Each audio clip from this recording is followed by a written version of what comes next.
आज 30 जनवरी है। गांधी जी की, महात्मा गांधी जी की पुण्यतिथि है। सभी को पता है कि आजाद भारत का, स्वतंत्र भारत का ये पहला मर्डर था, ऐतिहासिक मर्डर। इतनी बड़ी हत्या हुई थी कि जो अब बराबर उसको भुलाया नहीं जा सकता।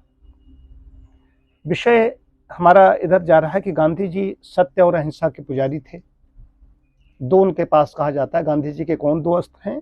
सत्य और अहिंसा। इस विषय को लेकर के तो अहिंसा की जब बात आती है, मैंने योग दर्शन पढ़ा है।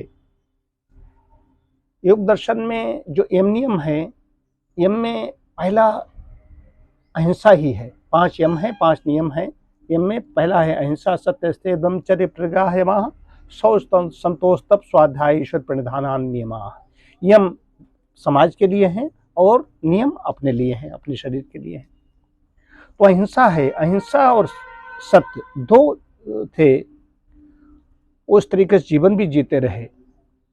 और 30 जनवरी की शाम की प्रार्थना सभा में तो 30 जनवरी मार्ग बना दिया गया है। पहले तो दूसरे नाम से था।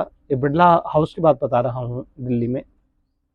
तो 30 जनवरी की सायंकालीन जो प्रार्थना में वो जाते थे, वहाँ पर सरदार वल्लभ भाई पटेल आ गए। उनको कुछ असंतोष था सरकार में, अपने मंत्रालय से या कहीं कुछ।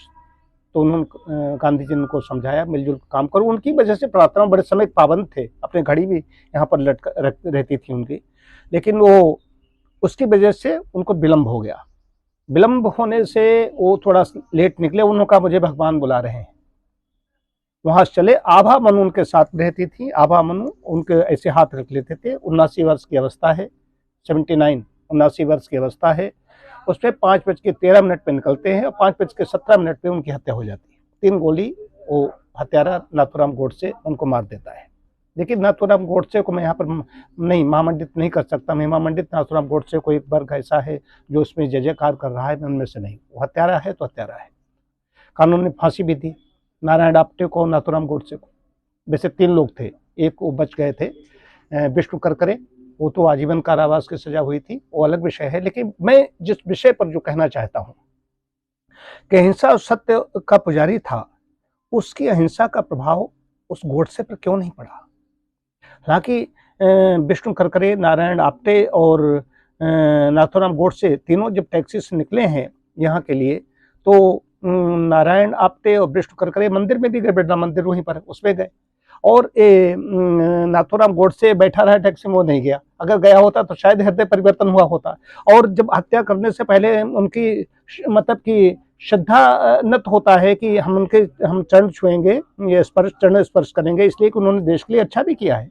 लेकिन इसलिए मैं संतुष्ट हूँ। वो उसका अपना विषय था, उसको मैं नहीं लाना चाहता हूँ। बात है अहिंसा और सत्य का पुजारी। अहिंसा की बात आ रही है। अहिंसा प्रतिष्ठायाम तत्सन्निधौ वैर त्यागा। अहिंसा की जब प्रतिष्ठा हो जाती है तो तत्सन्निधौ, उस योगी के जो आसपास सन्निधि में रहते हैं, वैर त्यागा, वो वैर त्याग देते हैं। ऋषि मुनियों का देश है। ऋषि मुनियों के आश्रम की शोभा का वर्णन करते हैं गोस्वामी तुलसीदास। बैर बिहाई चरही अग संगा, जहाँ था मनो सेन चतुरंगा, खगमृग विपुल कोलाहल करही। बैर बिहाई, बैर त्याग देते हैं और आपस में विचरण कर रहे हैं। ऋषि का प्रभाव है, क्योंकि अहिंसक है ऋषि। अहिंसा प्रतिष्ठायाम तत्सन्निधौ वैर त्यागा।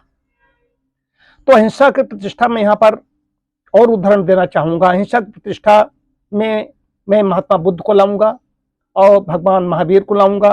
तो भगवान बुद्ध जब जाते हैं, अंगुलीमाल डाकू है, तो लोग वहां जाते हैं तो उनसे पूछते समाज में, तुम लोग बड़े भयभीत हो? तो उन्होंने कहा हाँ, यहाँ वो अंगुलीमाल है, वो लूटता है और उसकी हत्या भी कर देता है। हत्या करके उसकी उंगली माला बना के पहनता है। तो उन्होंने कहा कहाँ रहता है, कैसे कह रहता है? उधर से भी निकल पड़े। जब महात्मा बुद्ध उधर के लिए निकल पड़ते हैं तो उधर से आवाज आती, ठहर ठहर जा संत, ठहर जा की आवाज आती, बड़ी कर्कश कठोर आवाज। ये नहीं रुकते, चलते चले जाते हैं। फिर आवाज आती है, फिर मुड़कर देखते हैं और मुड़कर कहते हैं कि मैं तो कब का ठहर गया अंगुलीमाल। जानते हैं अंगुलीमाल है? काला कलूटा, लंबा चौड़ा, बाल नाखून सारे सब बड़े हुए, उंगलियों की माला पहने हुए। तो कहता है कि आज हमारा वो पूरा होने वाला है व्रत, कि जिसको मारता था उसके एक उंगली की माला अपने उसमें पिरो लेता था। 1000 को उसका लक्ष्य था। तो कहते हैं मैं तो कब का ठहर गया अंगुलमाल। तो उन्होंने कहा कि मैं बड़ा ताकतवर हूं, मैं तुम्हारी अभी हत्या कर दूंगा। तुम इतने ताकतवर हो तो इस पेड़ के, इस वृक्ष के 10 पत्ते तोड़ के लाओ। 10 पत्ते तोड़ के लाता है। इसमें क्या, मैं 10 पत्ते क्या, मैं पेड़ को मैं काट दूं, ताकतवर हूं। और पेड़ तो लाता है। अब महात्मा बुद्ध कहते हैं तुमने 10 पत्ते तोड़े हैं, इन 10 पत्तों को फिर पुनः वहां पर लगा दो जाकर के। तो कहता है ऐसा कहीं हो सकता है? तो उन्होंने कहा इसी तरीके से तुम जिनकी हत्या करते हो क्या उनको जीवन दान दे सकते हो? ताकतवर कौन है?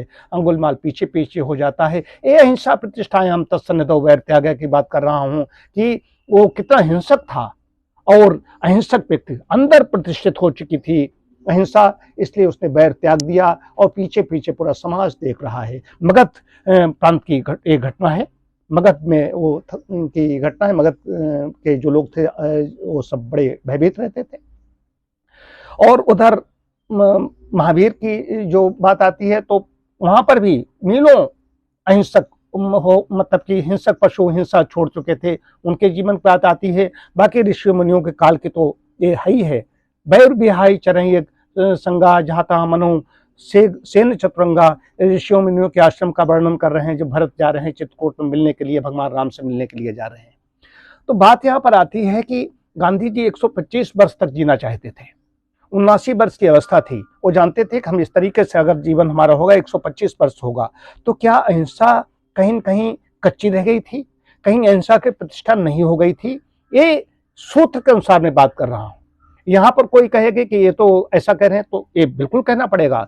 सूत्र सत्य है कि उधर महावीर हैं, उधर महात्मा बुद्ध हैं, इधर ऋषि मुनि हैं। उनके आश्रम में जो पशु पक्षी बैर त्याग देते हैं, तो उस पुरुष था, वो तो पढ़ा लिखा व्यक्ति था, उसको समझ थी, उसका कितना चिंतन था, तो उसने क्यों नहीं वहां पर जाकर फिर प्रार्थना के लिए जा रहे थे गांधी जी? तो कहां पर गड़बड़ी थी? बड़ा विचारणीय है। एक प्रबुद्ध वर्ग को सबको इस पर विचार करना चाहिए।